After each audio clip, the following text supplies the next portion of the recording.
Good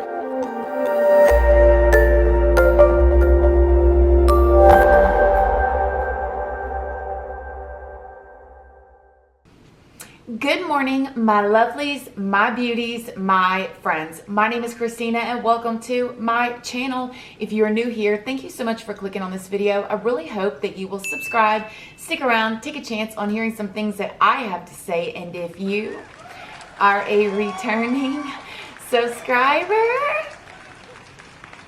y'all already know. Y'all are my babies. So today we're gonna do another Orange is the New Black reaction video. I'm sorry you guys, I'm kind of losing my voice. But y'all seem to really like it, and a lot of y'all requested that I do it again, so here we are, let's do it again. I won't spend too long doing a bunch of intros, but I do want to remind y'all that merch is available. It's down below. If y'all have any other ideas of things that y'all want me to do or do with merch, let me know. I love hearing y'all's ideas, and thank you for loving me and supporting me in that way. Other than that, let's just get into the first scene. You're gonna have to be really honest about how you're feeling. Here, you wanna take a look at the feelings chart?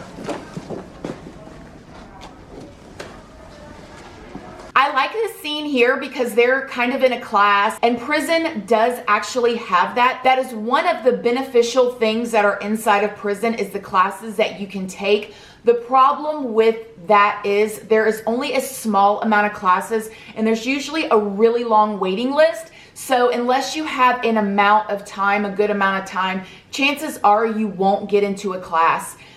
That is another thing that I think that we need with prison reform, is more classes. Give people skills, give people chances to learn stuff, so when they get out, they can have a new way of life versus just coming in there, doing time, getting out, and not knowing anything. So yeah, I'm glad that they show y'all that little part, because that is true. But like I said, the classes are very small, there's not many, and there's long waiting lists to get into them. All right, let's get into the next scene.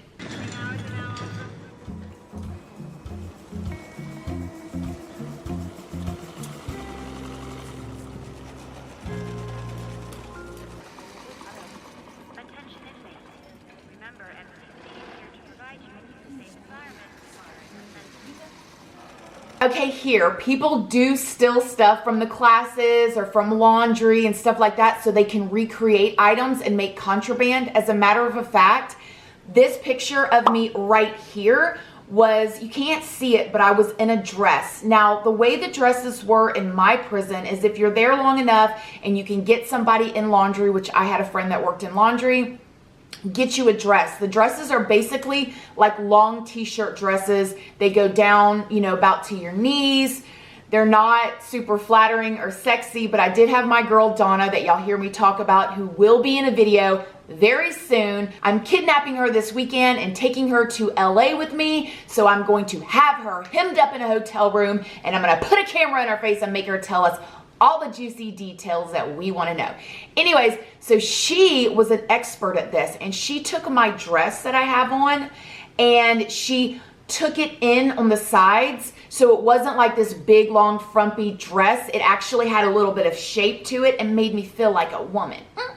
Now, before I get 100 comments below saying, why would you want to do that? Like, why would you want to wear makeup? Why would you want a dress to fit you? Because, like I've told y'all before, just because we're in prison doesn't mean we're not human. It doesn't mean that we don't want to feel good about ourselves. I don't care what anybody says. When you look good, you feel good. And that was just a little thing that we did in there to feel good. All right, let's move on to the next scene. Looks like there's a knob on the front, right here. Right. There. Oh. Well, I knew that. And I knew it was right there, and then I forgot, and then the thread just keeps... This is very real, y'all. Inmates will flirt with the guards to see who they can manipulate. And that is why I've told y'all many times that you really need to have a strong mental mind in order to be a CO or correctional officer in prisons, because all people have time to do in there is think. Think of ways to get what they want or get what they need. And we as inmates can spot weakness a mile away. Especially a lot of us, we were hustlers on the street. That was our job, to learn how to get over on people, learn how to get away with things. Then you put them in prison with no distractions. That is their game. They're going to flirt with you, or they're going to test you out. Maybe not even flirt. Maybe they can see you're a person that's super duper compassionate and they can manipulate that with you. It's a very fine line that I believe guards need to walk. You need to be able to show enough respect that you're not treating inmates like dogs, but you also need to be strong enough that you're not manipulated.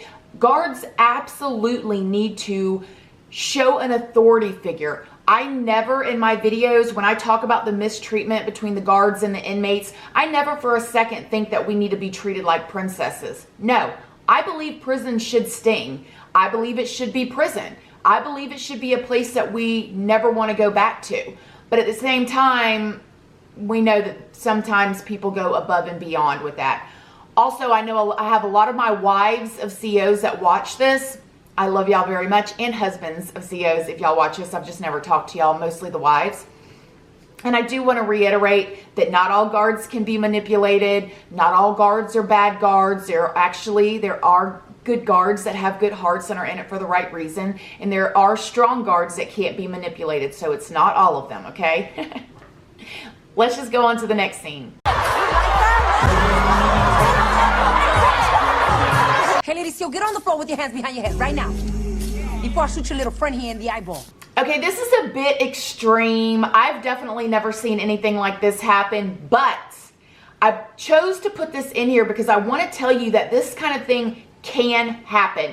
It probably has happened at some point over the years. You do hear a lot of stories inside there of inmates squatting up on guards, taking their stuff from them and doing that kind of stuff. And once again, if you have a family member that is a CO, this is not meant to scare you. I don't want to freak you out.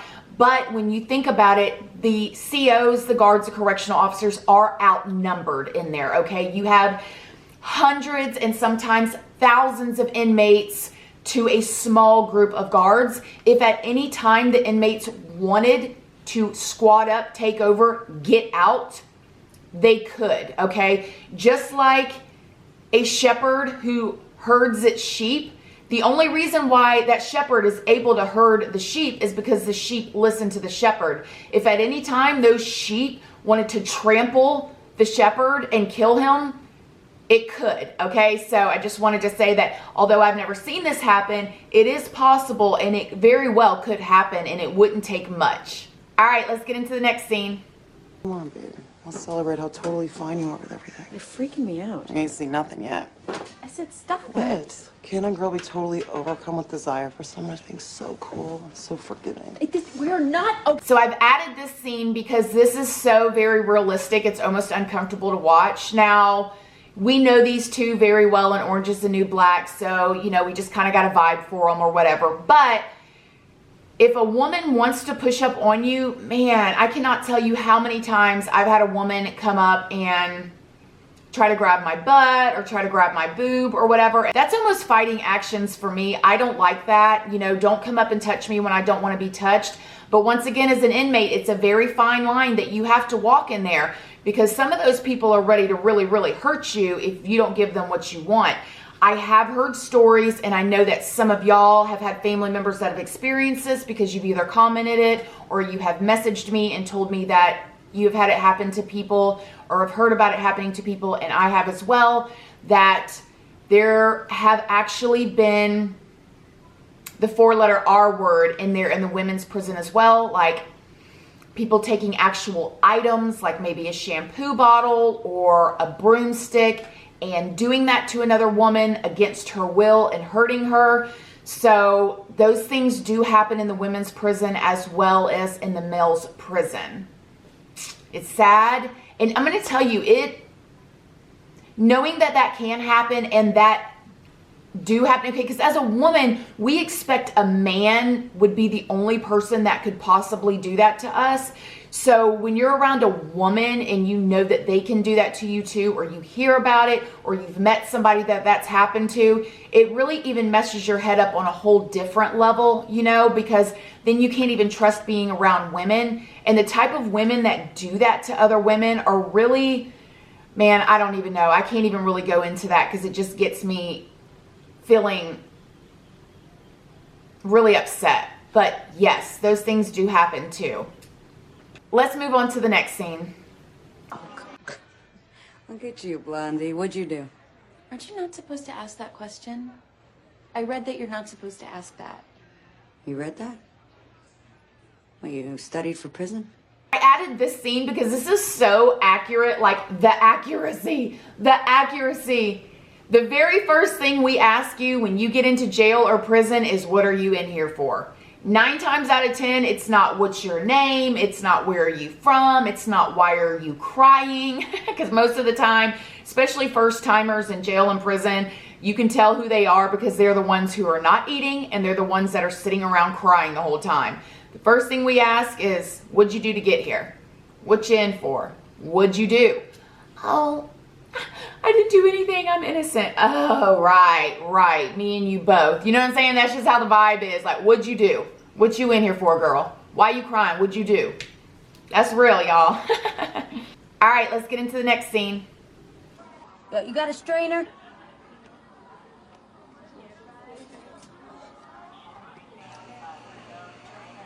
This is a cup. Knock yourself out. Okay, I added this scene in here because did you see the way the little window looked where it was like a mesh window with a hole? That's exactly how our canteen looked, except for at the second prison that I was in, it is an outside building. It's a building that's outside. It's completely detached from the dorms. And you all have to stand in line against a fence and you wait your turn to walk up there. And when you walk up there, you have to talk to somebody through a mesh like that and say, okay, I want 13 creamers, I want 4 bags of soup, I want 2 packs of cookies, 3 Snickers. You know, that's what you do. And they stick it out that window for you just like that. A lot of the times we will take our laundry bags, you know, those mesh laundry bags I was telling y'all about, up to the canteen with us. That way we can carry it back to the room. And if a CO is feeling that day, they'll get on to you about that because you're not supposed to use your laundry bag for anything other than laundry. But most of the time the COs will just let you get away with it because they know that you have to carry your stuff back to your dorm and you can't carry everything in your hand. So there's only certain times of the day that you can go to the canteen or the store or whatever you want to call it. And there is usually a guard, just like in this scene, sitting in there monitoring everything, making sure you're not giving away anything for free or that you're not taking advantage or you're not manipulating or anything like that. So I added that because that's very accurate as well. All right, let's get into the next scene. Worry about what? That she turned gay again. Whoa, that's not happening. And you don't just turn gay. You fall somewhere on a spectrum, like on a Kinsey scale. What are you afraid of? That I'm gonna do something? Gay? I wasn't before. I added this scene here because it's very accurate. This is a valid concern of a husband or a boyfriend to his woman that is actually in jail or prison. A lot of women do get incarcerated and they get into relationships with another woman and maybe they've never had a lesbian or a gay or a bi relationship before, but when they get into jail or prison, it's very easy to when you're in there because 1, you're lonely, 2, you need affection and you become really close with people and it's very easy to cross that line in there, okay? So I liked to add this. As a matter of fact, I was talking to some guards when I was in prison one time and he had worked in a male prison as well. And we were just talking about how crazy it was because you would have women that were in relationships in the prison and had prison wives, but then they would go to visitation with their husband and their kids and pretend like nothing was going on. And then they would come out of visitation with their husband and their kids and go right back to their prison wife. And it was like a secret and it was a secret relationship in there. And the prison wife would put up with it just because she was actually in love with the woman. And it was like, it would always be a bunch of drama and then they'd be fighting afterwards. And like that happened all the time. But the prison guard that was telling me he used to work in a male prison, he said it actually goes on in male prisons too. He said it would be so funny because you would have the male that's in the male prison, he would have on his blues and his shirt tucked in and being all manly, and then he would go out into visitation and be with his wife and his children, and then when he would get out of there, he'd come back and he'd roll his shirt up and then he was a prison wife to the other males. So, and I don't mean to sound like it's funny, like there's something, you know, if you are part of the LGBTQ community, it's not saying that there's anything funny about y'all, but the fact that they switch up. They're a prison wife. The male is a prison wife. He's doing laundry for his you know, prison husband. He's doing everything for his prison husband. He's doing his cleaning his room and making his bed for his prison husband, and he's being a prison wife. But then he gets all, you know, manly and switches for his wife, and then he's living 2 double lives, okay? And that does happen all the time in both prisons, male and female. All right, let's get into the next scene. Hey, bitches! Who's first in line for some puppy lovin'? Puppy lovin'! Okay, I wanted to add this scene with her with the dog because this is actually something that happens in a prison here in Florida, females prison called Gadsden Prison. You can actually look it up if you want. They have a very small program. I want to say it's like less than 30 women that are allowed to be in this program. And it is a dog training program. The women get to spend time with the dogs and they actually train them to help people with disabilities. That is one of the most sought after jobs in the females prison that you can think of. You have women that are in prison all the way in Miami that are trying to get transferred just to be in this small little program because there's just something about dogs that's comforting. Y'all know, I know I've got a lot of dog lovers out there. Leave me a puppy emoji if you're a dog lover and you can feel me when I say this. They want to be in that program because they get to be around the animals and the dogs, and what an honor it is to be able to train dogs to help people with disabilities. So yes, that is a real thing that really does happen. Like I said, it's a very small group, but it's an honor to be in that. All right, I'm going to end this video with my last little tidbit. Can we talk about Ruby Rose for a minute? The interesting thing about her in this whole Orange is the New Black thing is women kind of have crushes on her, but it's nothing serious. Like, she's not in any danger. A woman like Ruby Rose in real prison, women that are like her, that are carry themselves like her or look like her, would be so sought after. I could really see riots happening. Now, I know y'all are gonna think riots, come on Christina, you're being a bit dramatic. No, I'm serious. 90% of the fights that go on in females prison are over women and relationships. And not all of them are, you know, relationships where both of the women want to be in there. If Ruby Rose goes into prison in Florida, I'm here to tell you right now, she better walk the straight and narrow and never, ever, ever get in trouble, because them women are going to be fighting over her. I mean, come on. Come on. I'm telling you, she's absolutely stunning and gorgeous, but yes, she would be eaten alive in prison. She would need to probably link up with a top dog or something to protect her, because those women would be all over her like white on rice. I'm here to tell you right now. So I just thought I would end it with a little bit of reality. She is gorgeous. All right, friends. I hope that y'all like this video. Let me know below if y'all want to see a part 3. If you do want to see a part 3 and there's maybe a specific scene or something that you're really questioning about the show, let me know below so I can answer that specific thing for you. Please don't forget to like this video. It is a free way that you can help your girl out. And until next time, I love you guys so much. And I'll see you in the next video. Bye.